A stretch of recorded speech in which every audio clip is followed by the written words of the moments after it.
ان کے اوپر اگر کوئی بھی وار کیا گیا تو پیپلز پارٹی کے ورکران جو ہیں وہ سامنے آ جائیں گے، اور ہمارے ورکرز نے کوئی چوڑیاں نہیں پہنی ہوئی کہ جس طرح کی لینگویج استعمال کر رہے ہیں خصوصی طور پر شہباز شریف اور میاں نواز شریف صاحب۔ ہم نے یہ پہلے بھی ان کو کہا ہے کہ اپنی باری کا انتظار کریں، اور اتنی بےتابی اچھی نہیں ہے۔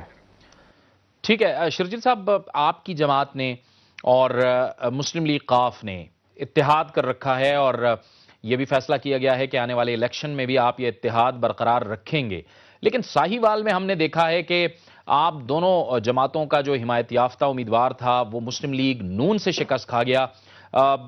اس سے بھی آپ کسی حد تک تشویش میں مبتلا ہوئے ہیں، یا یہ آپ کے لیے باعث تشویش نہیں ہے؟ نہیں، بالکل نہیں۔ ایک چھوٹی سی الیکشن کو آپ کمپیئر نہیں کر سکتے پورے ملک کی صورتحال سے، اور جب الیکشن ہوں گے تو عوام کو پتہ چل جائے گا کس نے عوام کی خدمت کی اور کس نے سستی روٹی کے نام پہ اربوں روپے بنائے، کس نے ڈینگی اسپرے کے نام پر 1 ارب 63 کروڑ روپے جو ہے وہ بھی جعلی اسپرے، اور کیا ہوا۔ میں ان چیزوں پہ نہیں جانا چاہتا۔ ہمیں اپنی گورننس ٹھیک کرنی ہے، ہمیں اپنے معاملات کو ٹھیک کرنا ہے، ہمیں عوام کے پاس جانا ہے، اور ان کو جو ہے وہ اپنی گورننس ٹھیک کرنی چاہیے، کیونکہ سب سے بڑے گورننس کے پرابلم اس وقت پنجاب میں، جس طرح آپ دیکھ رہے ہیں کہ 19 گریڈ کے سیکرٹریز لگائے ہوئے ہیں، من پسند افسران کو جو ہے وہ کام لیا جا رہا ہے تمام اہم محکمے۔ مجھے تو یہ سمجھ میں نہیں بات آتی کہ میڈیا کو یہ 3.5 سال پہلے اس چیز کو ہائی لائٹ کرنا چاہیے تھا کہ جتنے اہم محکمے ہیں وہ سارے وزیر اعلیٰ صاحب رکھ کے بیٹھے ہوئے ہیں، اور پنجاب میں جس طرح ہیلتھ ڈپارٹمنٹ میں ماضی میں بھی کرپشن کی رپورٹس آئیں اور آج بھی صورتحال ہے، اس کے ساتھ ساتھ جس طرح پنجاب میں آپ کے دنیا چینل کی یہ رپورٹ ہے کہ 1 سال میں کوئی 13,000 افراد جو ہیں وہ اغوا ہوئے ہیں پنجاب میں، اور جس طرح پولیس گردی سیالکوٹ کے واقعات یا دوسری چیزیں روز میڈیا پہ ہائی لائٹ ہوتی ہیں نون لیگ کی گورننس کے حوالے سے، تو میں سمجھتا ہوں کہ یہ ان کے لیے لمحہ فخر ہونا چاہیے کہ انہوں نے پنجاب میں کس طرح ڈیلیور کیا ہے۔ ہم نے عوام کے لیے جو کیا ہے وہ ہمیں پتہ ہے، کیونکہ اس ملک میں مطلب انفارچونیٹلی جب پیپلز پارٹی گورنمنٹ آئی تو بڑے بڑے چیلنجز کا سامنا ہوا۔ پہلے سب سے بڑا ہمیں جو چوٹ لگی وہ گلوبل ریسیشن کی لگی، جب پوری دنیا لوگوں کو بے روزگار کر رہی تھی، وہاں پہ پاکستان پیپلز پارٹی لوگوں کو اپنے ملک میں جو ہے روزگار دے رہی تھی پیپلز پارٹی کی گورنمنٹ۔ اس کے بعد جو آپ نے دیکھا ہوگا کہ جس طرح سوات کا واقعہ ہوا، سوات میں امن امان قائم کرنے کے لیے 25 لاکھ افراد IDPs جو ہیں وہ وہاں سے بے گھر ہوئے، پھر ان کو واپس ہم نے پیسفلی ان لوگوں کو وہاں پہ آباد کیا۔ پھر پچھلے سال کا سیلاب، لاکھوں افراد بے گھر ہوئے، ان کی ری ہیبلیٹیشن۔ پھر اس سال کا سیلاب جس میں 80 لاکھ افراد جو ہیں وہ بے گھر ہوئے، تو ان سب لوگوں کی جس طرح ری ہیبلیٹیشن کا کام پاکستان پیپلز پارٹی کی گورنمنٹ کر رہی ہے، تو میں سمجھتا ہوں کہ یہ کریڈٹ پاکستان پیپلز پارٹی کو جانا چاہیے۔ اس کے باوجود کیونکہ آج جو ہے میں یہ بات ضرور سمجھتا ہوں کہ یہ کہوں کہ جو پارٹیز سازشیں کر رہی ہیں ان کو میں یہ ایک مشورہ دینا چاہتا ہوں کہ جس طرح یہ ایک الزام لگایا جا رہا ہے کہ ہم زرداری گو کی موومنٹ چلائیں گے، تو خدا نہ خواستہ یہ موومنٹ جو ہے وہ گو ڈیموکریسی گو کی طرف نہ چلی جائے، اور اگر یہ موومنٹ گو ڈیموکریسی گو کی طرف گئی تو یہ سارا کریڈٹ شریف برادران کے پاس جائے گا، کیونکہ ان کو تو کوئی پرواہ ہوگی نہیں۔ کل کو خدا نہ خواستہ اگر ملک میں پھر دوبارہ آمدید آتی ہے، یہ تو معافی مانگ کر اور پیروں پہ ہاتھ رکھ کر یہ تو چلے جائیں گے ملک سے باہر 10 سال کے لیے۔ بھگتنا پیپلز پارٹی کے ورکران کو پڑے گا، پیپلز پارٹی کی لیڈرشپ کو پڑے گا، کیونکہ ہم نے ہی یہاں پہ بیٹھ کر ڈیموکریسی کے لیے پھر جدوجہد کرنی ہے۔ تو میاں نواز شریف صاحب کچھ میچورٹی کا مظاہرہ کریں اور اس طرح کی چیزیں میرے خیال سے وہ چھوڑ دیں۔ شرجیل صاحب، مسائل کی آپ نے بات کی، مسائل تو ہیں، وزیر اعظم بھی کہتے ہیں کہ میڈیا مسائل پر بات کریں، ان مسائل پر ہم آپ سے بات کرتے ہیں لیکن ایک بریک کے بعد۔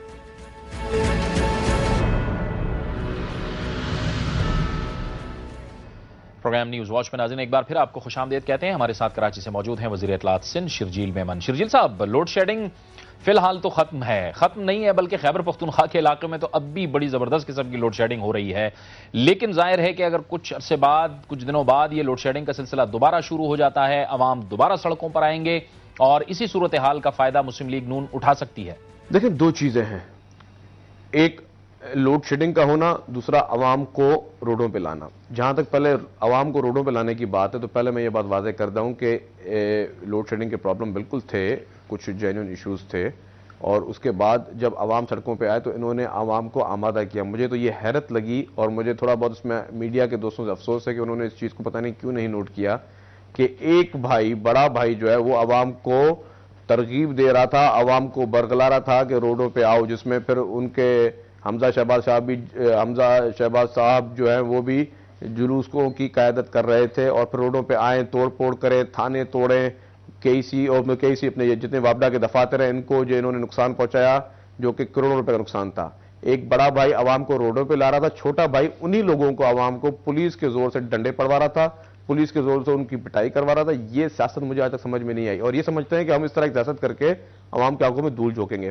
جہاں تک انرجی کرائسس کی بات ہے، بالکل کرائسس ہیں اور اس کرائسس کی جو مین وجہ ہے، میں پھر ایک دفعہ بولوں گا، وہ پاکستان مسلم لیگ نواز ہے، ان کی وہ متعصبانہ پالیسیاں۔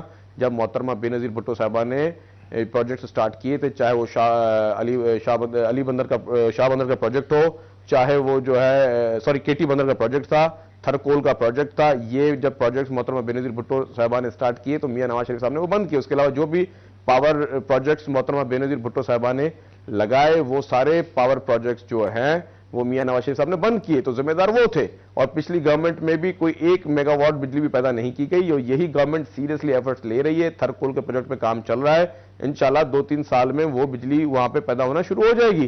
پھر بھلے وہ ہماری گورنمنٹ فیوچر میں آئے یا نہ آئے، لیکن اگر وہاں آج کے 3 سال کے بعد وہ تھرکول سے بجلی پیدا ہوتی ہے تو وہ کریڈٹ بھی پاکستان پیپلز پارٹی گورنمنٹ کو جاتا ہے، کیونکہ ہم لوگ افتدا کرنے والے نہیں ہیں۔ ہم عوام کے لیے لانگ ٹرم سوچ رکھتے ہیں اور عوام کے لیے یہ چاہتے ہیں کہ لانگ ٹرم میں کوئی فروٹفل پالیسیز بنائی جائیں جس میں پاکستان پیپلز پارٹی دن رات گامزن ہے اپنی لیڈرشپ کے قیادت میں۔ شرجیل صاحب، ایک آخری نقطہ، ڈاکٹر ذوالفقار مرزا خاموش ہو گئے اور پیپلز پارٹی میں کسی قسم کی بھی کوئی دھڑے بندی نہیں ہے۔ دیکھیں، ڈاکٹر ذوالفقار مرزا صاحب کا جو بھی بیانات ہیں وہ ان کی رائے ہیں اور پیپلز پارٹی پہلے اس چیز کو واضح کر چکی ہے۔ جہاں تک ایک کانسپرنسی ایک شروع ہوئی ہے کچھ دنوں میں، خاص طور میں میڈیا کے توسط سے آئی کہ کوئی فارورڈ بلاک بن رہا ہے پیپلز پارٹی میں یا کوئی اس طرح کی باتیں ہو رہی، تو میں یہ کیٹاگوریکلی کہتا ہوں کہ پاکستان پیپلز پارٹی کے تمام ارکان اسمبلی اپنی لیڈرشپ کی قیادت میں متحد ہیں، ان پہ اندھا بھروسہ کرتے ہیں اور ان کی لیڈرشپ پہ پورا بھروسہ ہے۔ تو جو بھی اس طرح کی کانسپیرنسی تھیوریز بنائی جا رہی ہیں وہ ساری غلط ہیں۔ نہ ہی ڈاکٹر ذوالفقار مرزا صاحب کوئی گروپ بنانا چاہتے ہیں، نہ پیپلز پارٹی کا کوئی ممبر کوئی گروپ بنانا چاہتا ہے، اور جو بھی یہ سٹوریز ہیں یہ وقت پہ بہت بہت شکریہ، بہت بہت شکریہ۔ شرجیل میمن، وزیر اطلاعات سندھ، ہم سے گفتگو کر رہے تھے۔ ہماری خواہش تھی کہ ہم ان کے ساتھ پنجاب کے وزیر قانون رانا ثناء اللہ صاحب کو بھی اپنے پروگرام میں لیتے، لیکن بعد میں انہوں نے ہمیں جوائن کیا ہے۔ رانا صاحب بہت شکریہ، آپ نے ہمیں جوائن کیا۔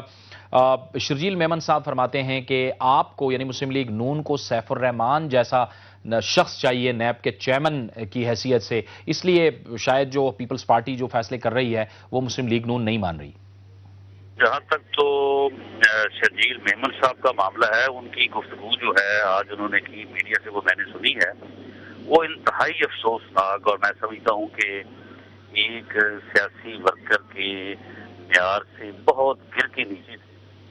جہاں تک اس یعنی ہمارے موقف کا تعلق ہے کہ ہمیں فصیح بخاری صاحب جو ہیں انہیں جس طریقہ کار سے ان کو تعینات کیا گیا ہے اس سے ہمیں اتفاق نہیں ہے، کیونکہ یہ طریقہ کار آئینی نہیں ہے، اس کے پیچھے ایک لاجک ہے۔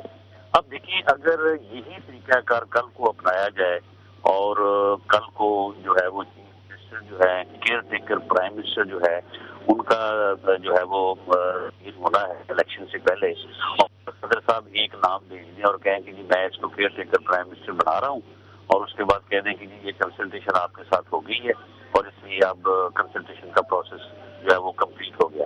دیکھیں، میننگ فل کنسلٹیشن کی جو تعریف سپریم کورٹ نے اور دوسری کورٹس نے کی ہیں، اس سے مراد ایک ایسا نام ہے جو جس کے اوپر کنسنسس ہو۔ اگر صرف نام بھیجنے اور بات کرنے سے ہی میننگ فل کنسلٹیشن ہو جائے گی تو پھر تو جو یعنی تقاضا اور جو یعنی آبجیکٹ ہے آئین کا ان چیزوں کو لانے کا، وہ تو پھر ختم ہو جائے گا۔ پھر تو پریزیڈنٹ صاحب ایک نام بھیجا کریں گے اور اس کے بعد وہی نام جو ہے وہ کیئر ٹیکر پرائم منسٹر بھی ہوگا، چیف منسٹر بھی ہوں گے، اور اسی طرح سے دوسرے جو عہدے آئین میں ہیں۔ تو یہ ہمارے یعنی نقطۂ نظر کے مطابق یہ قطعاً آئین کی منشا کے سے متصادم ہے، لہذا میننگ فل کنسلٹیشن جو ہے وہ ایک ایسا نام جس کے اوپر کنسنسس ہو دونوں فریق کا، اس سے مراد یہ چیز ہے۔ اچھا رانا صاحب، شرجیل میمن صاحب یہ بھی کہتے ہیں کہ اگر جیسے کہ مسلم لیگ نون تحریک چلا رہی ہے، اگر گو زرداری گو کی تحریک گو جمہوریت گو میں بدل جاتی ہے تو اس کی تمام تر ذمہ داری شریف برادران پر ہوگی؟ دیکھیں، میں یہ پورے یعنی بڑے سے بھی اور یہ پوری کلیئرٹی سے کہتا ہوں کہ انشاءاللہ تعالی یہ تحریک جو ہے یہ جمہوریت گو میں کبھی نہیں بدلے گی. اور اگر میں یہ کہوں کہ یہ 3.5 سال اگر ان لوگوں نے گزارے ہیں تو اس میں اگر کسی ایک آدمی کو آپ جو ہے وہ کریڈٹ دینا چاہیں تو اس کا نام میاں نواز شریف ہے. میاں نواز شریف نے صرف ڈیموکریٹک سسٹم کی بقا کے لیے جو ہے ہر چیز کو برداشت کیا، لیکن ہر چیز کی کوئی انتہا ہوتی ہے. جمہوریت جو سب اس بات کا نام نہیں ہے کہ لوگ ووٹ ڈالیں اور اس کے بعد پھر 5 سال کے لیے سو جائیں. کوئی نشہ پی کے جو ہے نا وہ بالکل بے ہوش ہو جائیں، 5 سال بعد اٹھیں اور اٹھ کے بعد اس کے بعد پھر دیکھیں اور پھر اس کے بعد دوبارہ ووٹ کاسٹ کریں. ایک جمہوری حکومت نے اپنی ہاف آف ٹرم جو ہے اگر وہ 5 سال ہے تو 2.5 سال میں جو بنیادی مسئلے ہیں اس قوم کو اور ملک کو درپیش ان کے متعلق کوئی منصوبے شروع کرنے ہوتے ہیں اور پھر قوم کو بتانا ہوتا ہے کہ ہاف آف ٹرم میں ہم نے یہ منصوبے شروع کیے ہیں، ریسٹ آف دی ٹرم میں ہم ان کو کمپلیٹ کر کے آپ کے مسائل کو حل کر دیں گے. آپ مجھے یہ بتائیں یا کوئی اس بات کا انصاف سے اس کا جائزہ لے کہ پاکستان کا سب سے بڑا مسئلہ انرجی کرائسس، کرپشن اور دہشت گردی ہے. ان کے 3.5 سال گزر گئے ہیں. یہ ان تینوں معاملات میں کیا انہوں نے احتساب بل جو ہے وہ لیجسلیٹ کر دیا؟ کیا انہوں نے انرجی کرائسس سے متعلق کوئی ایک منصوبہ جو ہے وہ شروع کیا؟ کیا انہوں نے جو ہے وہ دہشت گردی سے متعلق ایون کوئی نیشنل پالیسی وضع کی؟ تو پھر جب انہوں نے کچھ بھی نہیں کیا 3.5 سال میں تو پھر 1.5 سال ان کو صرف اس لیے دے دیا جائے کہ یہ اور لوٹ مار کر لیں، جو کو کسر رہے گی اس کو بھی پورا کریں. میں سمجھتا ہوں کہ یہ درست نہیں ہے. اور اب عوام اٹھے ہیں، عوام نے اپنا جو ہے وہ احتجاج شروع کیا ہے. اب پی ایم ایل این یا میاں نواز شریف نے تحریک شروع نہیں کی بلکہ یہ فیصلہ کیا ہے کہ ہم عوام کے ساتھ کھڑے ہوں گے. ران صاحب، اگرچہ کہ سائی وال کا نتیجہ برعکس ہے لیکن کیا قاف لیگ اور پیپلز پارٹی کا اتحاد آپ کے لیے پریشان کن ہے؟ دیکھیں، اس سے اندازہ میں سمجھتا ہوں کہ ایک سیٹس کے الیکشن سے اوور آل اندازہ جو ہے وہ ایک یعنی جو ہے وہ اس پہ تو میں اس حد تک تو حق میں نہیں ہوں، لیکن میں یہ بات آپ سے کہہ دوں کہ کیوں لیگ جو ہے اس کا اور پیپلز پارٹی کا جو اتحاد ہے یہ مسلم لیگ نون کو بینیفٹ کرے گا. اس سے کلیئرٹی آئے گی اور پاکستان مسلم لیگ نون پنجاب میں ان کے اس اتحاد کی وجہ سے جو کہ کرپشن کی بنیاد کے اوپر ہے بہتر پرفارم کرے گی. یہ ایک سیٹ سے بھی یہ اندازہ ہو رہا ہے، ہوا ہے، اور انشاءاللہ تعالی آنے والے وقت میں بھی جو ہے یہ بڑا واضح طور پر یہ فرق جو ہے وہ نظر آئے گا. بہت بہت شکریہ، بہت بہت شکریہ رانا ثناء اللہ صاحب آپ کا. وزیر قانون پنجاب ہم سے گفتگو کر رہے تھے اور شرجیل میمن کے اٹھائے گئے سوالات کا جواب دے رہے تھے. بریک کا وقت ہو گیا، بریک لیتے ہیں اور بریک کے بعد پروگرام کا سلسلہ جاری رہتا ہے.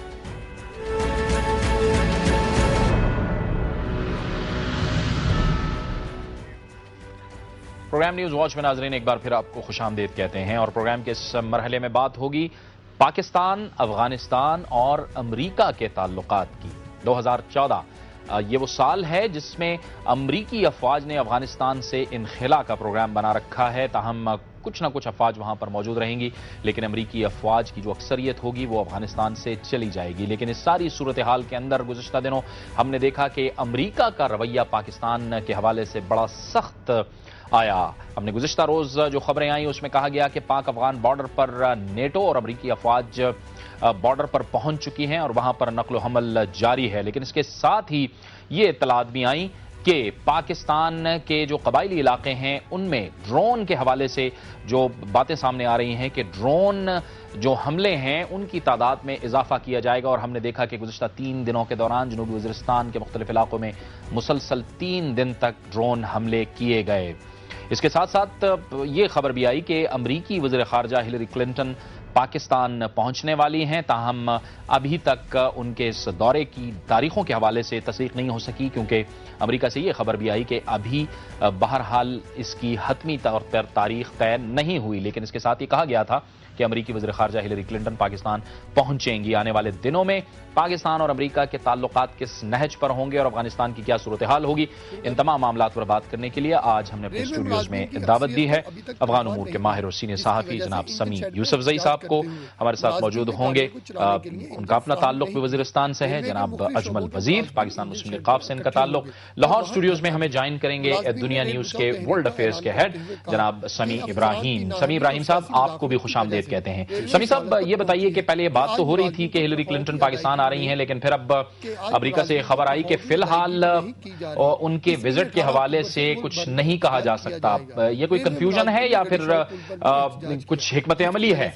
دیکھیں, جو مارک ٹونر اسٹیٹ ڈپارٹمنٹ کے اسپوکس مین ہیں, انہوں نے یہ کہا کہ وہ اس حوالے سے تصدیق نہیں کر سکتے کہ سیکرٹری کلنٹن پاکستان جا رہی ہیں یا نہیں جا رہی ہیں یا کب جائیں گی. اس کی دو وجہ ہو سکتی ہیں. ایک تو یہ کہ ابھی دورے کی ان کی ڈیٹس کا تعین نہ ہو سکا ہو, اور دوسرا اگر کوئی تاریخ طے کر بھی لی گئی ہے تو بھی سیکیورٹی ریزنز کی وجہ سے امریکنز پچھلے کئی مہینوں سے اپنے اعلیٰ حکام کے دوروں کے حوالے سے تاریخوں کا اعلان نہیں کرتے.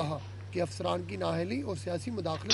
ٹھیک ہے سمیع صاحب, آپ نے کہا کہ سیکیورٹی ریزنز بھی اس کی ایک وجہ ہو سکتی ہے. سمیع صاحب, آپ فرمائیے گا, یہ ہم نے جو دیکھا کہ گزشتہ روز جو خبریں آئیں کہ پاک افغان سرحد پر نیٹو اور امریکی افواج بہت قریب آ گئی ہیں, کیا اطلاعات ہیں وہاں سے آپ کے پاس؟ میرے خیال میں جتنے کہ پاکستانی میڈیا میں اس پہ بات ہو گئی ہے اتنی زیادہ نہیں ہے. امریکن افواج پہلے سے پاکستان اور افغانستان کے درمیان جو ٹرائبل علاقے ہے اس کی بارڈر کراس کر کے وہاں پر موجود ہے.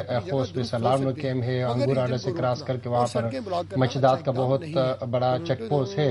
لیکن تھوڑا سا خبریں آ رہی ہے کہ تھوڑا سا وہاں پر کل جو کچھ ہوا تھا, یعنی ان یوزول موومنٹ ہوا تھا, انہوں نے تھوڑے سے لوگوں کو وہ روڈ بھی بند کیا تھا. میرے خیال میں امریکن کا اس کا ایک ہدف ہے کہ وہ پاکستانی بارڈر کے نزدیک شاید جو کچھ علاقوں سے جو ٹروپس نکال کر وہ وہاں پر لگانا چاہتا ہے. اس سے یہ ہے کہ ایک تو پاکستان کو ایک میسج جائیں گے, لیکن عجیب بات یہ ہے کہ ہم جب ابھی پاکستان میں ڈپلومیٹ سے یا افغانستان میں امریکن ڈپلومیٹ سے اب وہ بجائے یہ کہ وہ کہہ دے کہ ہم پاکستانی بارڈر کے نزدیک جا رہے ہیں, ہم کہہ رہے ہیں کہ ہم حقانی نیٹ ورک کے نزدیک جا رہی ہے. تو ایسا لگتا ہے کہ انہوں نے ایسا نقشہ بنا دیا ہے کہ ایک اسپیسیفک علاقہ ہے جہاں پر نہ وہ سمجھتے ہیں کہ وہ جب بھی چاہے جس طرح ڈرون پر حملے کر سکتے ہیں, یعنی ایک قسم اپنے آپ کو ایک رائٹ دے رہے ہیں کہ ہم انٹروین بھی کر سکتے ہیں. لیکن میرے خیال نہیں کہ اتنی آسانی سے انٹروین کریں گے یا اپنے ٹروپس بارڈر کراس کریں گے. لیکن بہرحال ایک بڑی حساس بات ہے, اس لیے کہ اگر بارڈر پر یہ لوگ موجود ہو اور کبھی ایسا ہو جائے کہ یہاں سے کچھ لوگ جائے وہاں پر اٹیک کرے, وہ بھاگے پاکستان کی طرف, تو ہو سکتا ہے وہ ہارڈ پرسیوٹ میں یا ان کے پیچھے وہ پاکستانی بارڈر کو بھی کراس کرے. اس میں کچھ اور بھی ہو سکتا ہے. تو میرے خیال میں جتنے بارڈر پر ٹینشن بڑھیں گے اتنے اس سے کچھ اور لوگ بھی اپنے فائدے کے لیے کچھ کام کر سکتے ہیں, کیونکہ ایک ٹینشن کو مزید کسی بڑی کارروائی میں کنورٹ کر سکتے ہیں. ٹھیک ہے اجمل وزیر صاحب, اس ساری صورتحال میں ہم نے دیکھا ہے کہ ایک تو یہ بھی اطلاعات آئی ہیں کہ جناب ڈرون حملے جو ہیں وہ بڑھائے جائیں گے.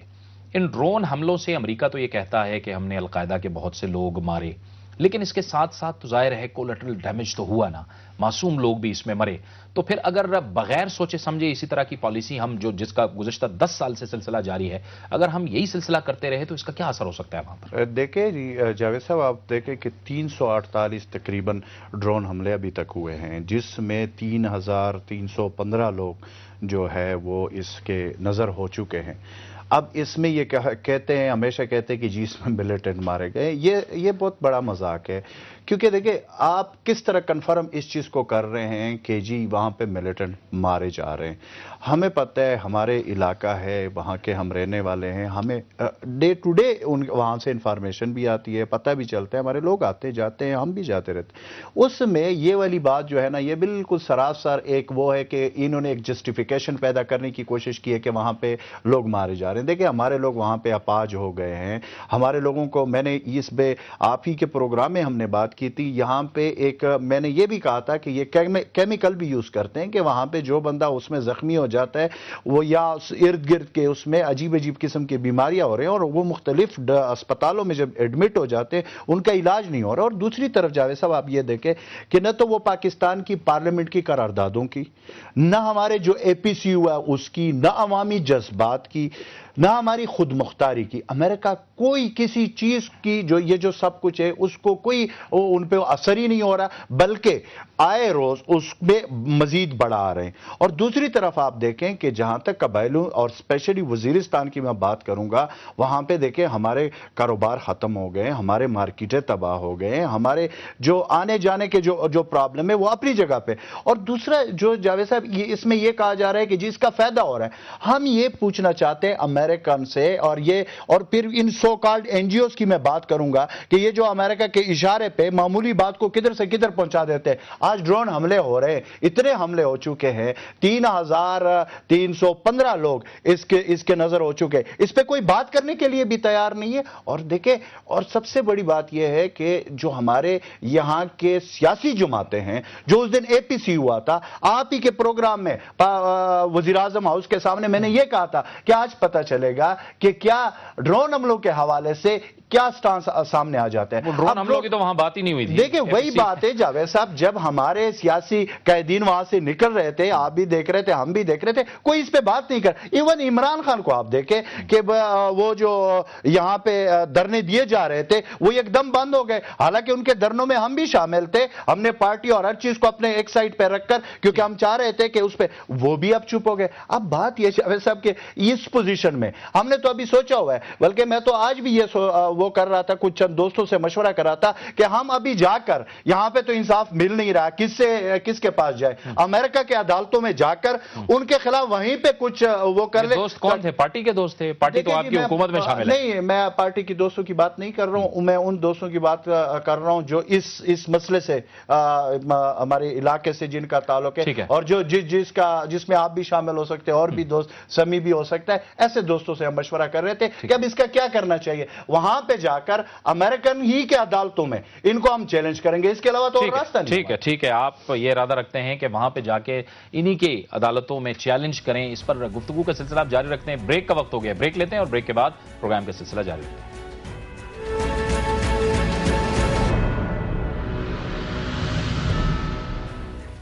پروگرام نیوز واچ میں ناظرین ایک بار پھر آپ کو خوش آمدید کہتے ہیں. پاکستان, افغانستان اور امریکہ کے تعلقات کا مستقبل اور افغانستان کے مستقبل کے حوالے سے بات ہو رہی ہے. سمیع ابراہیم صاحب, آپ فرمائیے گا کہ ایک تو امریکہ کی جانب سے یہ بات سامنے آئی کہ جی ہم بھی حقانی نیٹ ورک کے ساتھ بات کرنے کے لیے تیار ہیں, یعنی ظاہر ہے انہوں نے تو اس کو ایک الگ درجہ دیا ہوا ہے, حالانکہ حقانی جو ہیں وہ طالبان کا ایک باقاعدہ حصہ ہیں. ایک تو یہ بتائیے گا کہ یہ ایک کون سی پالیسی شفٹ ہے؟ دیکھیں, یہ امریکہ نے جو پالیسی شفٹ کی ہے یہ بنیادی طور پر پاکستان کے سخت رد عمل کی وجہ سے کی ہے, کیونکہ پاکستان کی عسکری اور سیاسی قیادت نے ایک سٹینڈ لیا ہے جس میں انہوں نے کہا ہے کہ دہشت گردی کے خلاف جنگ میں جو ترجیحات ہیں وہ پاکستانی مفادات کو اور خطے کے مفادات کو سامنے رکھتے ہوئے بنائی جائیں گی. اور بالکل واضح کیا ہے پاکستان نے کہ اگر آپ ریکنسیلیشن کی بات کرتے ہیں تو پھر تمام جو گروپس ہیں جو افغانستان میں اور پاکستان میں جن کی اہمیت ہے یا جن کا کچھ انفلوئنس ہے, اس کے ساتھ آپ کو گفتگو کرنا ہوگی. اور اس حوالے سے اگر آپ ایک گروپ کو ڈسکریمنیٹ کریں تو غالباً اس سے مطلوبہ نتائج سامنے نہیں آئیں گے. اب یہ جو ڈیسیژن لیا امریکہ نے, یہ امریکہ کے اندر بھی بڑا ان پاپولر ہے. کانگریس کے اندر بھی اس پہ تنقید کی جا رہی ہے امریکہ کے اوپر, اور یہ دیکھنا بہت ضروری ہے کہ امریکہ کی یہ جو آفر ہے اس میں ایڈمنسٹریشن کس حد تک جو ان کا ڈومیسٹک پریشر ہے اس کو سسٹین کر سکیں گی. دوسری جانب جاوید, اس وقت جو امریکہ اور پاکستان ہے ان کے درمیان بہت سارے جو معاملات ہیں وہ ڈیڈ لاک کا شکار ہو گئے ہیں. اور ابھی جو ریسنٹ رپورٹس آئی ہیں اس میں ایک اور نئی بات سامنے آئی ہے کہ پاکستان کا جو اس وقت جو سویلین حکومت ہے اس پر امریکہ کا جو اعتماد ہے اس کے حوالے سے سوالات کیے جا رہے ہیں, کیونکہ اوباما ایڈمنسٹریشن کا یہ خیال تھا اور اسی لیے انہوں نے ڈیموکریسی کو سپورٹ کیا کہ اگر کوئی ایسی سچویشن ہوئی جس میں پاکستان کی فوج کے ساتھ ڈیڈ لاک ہوا تو پاکستان کی سیاسی قیادت اس وقت سامنے آئے گی اور وہ جو ترجیحات ہیں وہ اس قسم کی بنائے گی کہ جس میں امریکی مفادات کو یا دنیا کے مفادات کو بھی مد نظر رکھا جائے گا. لیکن اس وقت صورتحال یہ ہے کہ پاکستان کی جو سیاسی قیادت ہے وہ بالکل عسکری قیادت کے ساتھ کھڑی ہے, تو اس کی وجہ سے بھی کچھ ایک سوالات پیدا ہوئے ہیں. واشنگٹن ڈی سی میں لوگوں نے سوال اٹھایا ہے. اب جہاں تک آپ اس پروگرام کے پہلے حصے میں بات کر رہے تھے کہ نیٹو کی فورسز اور امریکہ کی فورسز بارڈر پر, تو جیسے سمیع یوسف زئی صاحب نے کہا کہ یقیناً کچھ موومنٹ ضرور ہوگی, لیکن اس کو یہ سمجھنا کہ امریکہ پاکستان پر حملہ کرے گا, غالباً یہ چیز ممکن نظر نہیں آتی, کیونکہ اتنے زیادہ سٹیکس ہیں اور پاکستان کے بغیر امریکہ اس خطے میں امن قائم نہیں کر سکتا، اس لیے وہ چیز تو خارج از امکان ہے اس وقت. لیکن بہرحال یہ جو معاملہ ہے یہ ہوش سے کام لینا ہوگا، اور جو پاکستانی فوج کا اور حکومت کا جو سخت رویہ ہے یقیناً وہ بھی اسی لیے ہے کہ کچھ معاملات پر وہ نیگوشیٹ کرنا چاہتے ہیں. اس میں گیو اینڈ ٹیک آئے گا، اور آگے آنے والے دنوں میں ہم دیکھتے ہیں کہ اس میں خاصی پیش رفت ہونے کا امکان ہے. اچھا سمیع صاحب، اسی نقطے کو لے کے میں آپ کے پاس دوبارہ آؤں گا، کیونکہ یہ جو آپ نے بڑا اہم نقطہ اٹھایا ہے کہ یہ ایسا نہیں ہو سکتا، اس کی جسٹیفیکیشن پہ ایک نقطہ لے کے میں آپ کے پاس آؤں گا. سمیع یوسفزئی صاحب، آپ فرمائیے گا کہ وہ افغانستان کے اندر اب کیا ایک سوچ پائی جاتی ہے، اور وہ جو ایک بات چیت کا ایک مرحلہ تھا طیب آغا کے ساتھ، وہ طیب آغا والا معاملہ کہاں گیا، اور اب وہاں پہ کیا اصل میں آن گراؤنڈ سچویشن ہے؟ میرے خیال میں جو افغان حکومت کا جو اپنا ایک ریکنسلیشن یا مذاکرات کے لیے جو ایک ایجنڈا تھا، ایک گراؤنڈ انہوں نے بنایا تھا استاد ربانی کے قتل کے بعد، تقریباً اس کو ایک وہ کولیپس کر گئی ہے. باوجود کہ اب وہ چاہتے ہیں کہ دوبارہ کچھ کرے، لیکن میرے خیال میں اس وقت افغان حکومت کا خیال ہے کہ مذاکرات کے لیے ایک نئی ڈائمنشن اور نئی راہ ڈھونڈنا پڑے گی، اور اس میں وہ سمجھتے ہیں کہ پاکستان کے بغیر ہم مذاکرات میں آگے نہیں جا سکتے. بدقسمتی سے افغانستان میں یہی تصور ہے، بلکہ لوگوں کا ایمان ہے کہ یہ جو طالبان ہے، یہ جو کچھ بھی کر رہی ہے، یہ پاکستان اگر چاہے تو وہ مذاکرات پر بھی لے سکتے، اس کو مزید اشتعال بھی دے سکتے، سب کچھ دے سکتے. تو میرے خیال میں اب وہ سمجھتے ہیں کہ مذاکرات چاہے امریکہ میں ہو، اگر امریکن کے ساتھ طالبان مذاکرات کرے تو ظاہر بات ہے پاکستان کو یہ پسند بالکل نہیں ہے. اگر ترکی میں جو آفس کی بات ہو رہی ہے، یہ بھی میرے خیال میں ہر ایک آخر میں چاہتا ہے کہ اپنی جو مقاصد ہے وہ کسی نہ کسی طریقے سے حاصل کرے.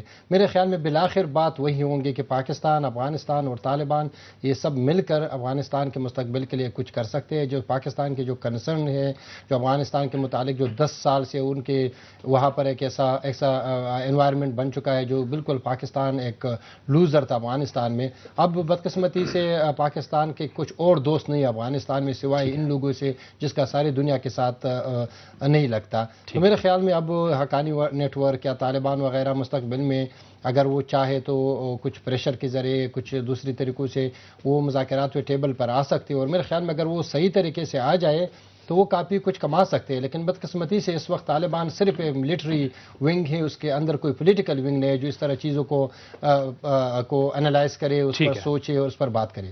اجمل صاحب، کیا ایسا ہونا چاہیے کہ جس سے ہم نے دیکھا کہ گزشتہ 10 سال میں ہم تو اس سے شدید متاثر ہوئے، 35,000 جانیں ضائع ہو گئی، اکانومی کو نقصان پہنچا. اب کیا ہونا چاہیے جس سے اب یہ سلسلہ اب رک جائے؟ دیکھیں جاوید صاحب، اے پی سی جو ہوئی ہے ہمارے، اس میں یہ فیصلہ ہوا تھا کہ جو متاثرہ علاقے ہیں وہاں پہ جو لوگ ہیں ان کے ساتھ فوجی کارروائی کے بجائے اب مذاکرات کرنے چاہیے. اور اس کی دیکھیں اس کی ضرورت اس وقت یہ ہے کہ اگر امریکن یہ کہتے ہیں، جس طرح آپ نے ابھی بات کی ہے طیب آغا کے تھرو، یا ویسے بھی وہ حقانی نیٹ ورک کے ساتھ بات چیت خود تو کر رہے ہیں، لیکن جب پاکستان کی باری آتی ہے تو ہمیں کہتے ہیں کہ جی نہیں، آپ لوگ بات نہیں کریں گے. دوسری طرف میں آپ کو ایک اور بات بتا دوں کہ ہم بات کرتے ہیں کہ جی بالکل اب آپ یہ دیکھیں جو افغانستان سے انٹرفیرنس ہو رہا ہے، پاکستان میں جو در اندازی ہو رہی ہے، آئے روز ہو رہی ہے، کنڑ میں ہوئی ہے، کنڑ کی طرف سے ہو رہی ہے، وہاں پہ دیر میں ہمارے اس سائٹ پہ ہو رہی ہے، بلوچستان میں ہماری ہوئی ہے. عباس صاحب نے بھی کہا ہے، جاوید صاحب پھر یہ تو نہیں ہو سکتا کہ وہاں پہ ہمارے بارڈر کے ساتھ جو پاکستان بارڈر ہے وہاں پہ تو نیٹو فورسز ہیں اور دنیا کے سارے فوجیں وہاں پہ اکٹھی ہوئی ہیں. تو یہ پاکستان کو کہتے ہیں کہ جی یہاں سے در اندازی ہو رہی ہے، تو ہم یہ کہتے ہیں کہ وہاں سے جو ہو رہی ہے تو آپ لوگ کنٹرول کر لیں. آپ کے پاس تو ایکوپمنٹ بھی ہے، آپ کے پاس تو دنیا کے جو بہترین جو آپ لوگوں کے پاس فوجیں ہیں وہ بھی آپ کے پاس ہے، نیٹو فورسز ہے وہ. اور دوسری بات یہ جاوید صاحب کہ اب امریکن کو یہ سوچنا پڑے گا اور یہ کرنا پڑے گا کہ اب پاکستان نے بہت بڑی قیمت ادا کی ہوئی ہے اس وار آن ٹیرر میں. آج پورے پاکستان میں کہیں پہ بھی سکون اور آرام نہیں ہے. ہمارے پورے پاکستان ایک ایسے حالات میں ہم جا رہے ہیں جہاں پہ کوئی جگہ ہمارا محفوظ نہیں ہے. آئے روز دہشت گردی ہو رہی ہے، آئے روز خودکش حملے ہو رہے ہیں.